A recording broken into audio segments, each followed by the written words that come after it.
ঈদের একদিন আগে দেশের বাজারে স্বর্ণের দাম ভরিতে ২,৪১৫ টাকা বাড়িয়েছে বাংলাদেশ জুয়েলার্স সমিতি বাজুস।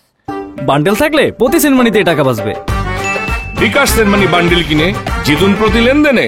ফলে ২২ ক্যারেট স্বর্ণের নতুন দাম বেড়ে দাঁড়িয়েছে ১,৭২,৩৩৬ টাকা।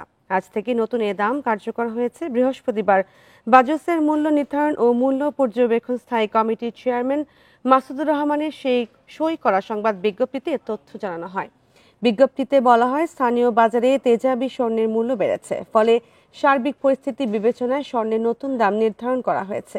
নতুন দাম অনুযায়ী ২১ ক্যারেটের ১ ভরি স্বর্ণের দাম ১,৬৪,৪৯৭ টাকা, আর সনাতন পদ্ধতির প্রতি ভরি স্বর্ণের দাম নির্ধারণ করা হয়েছে ১,১৬,৬৪০ টাকা। তবে স্বর্ণের দাম বাড়লেও অপরিবর্তিত রয়েছে রূপার দাম।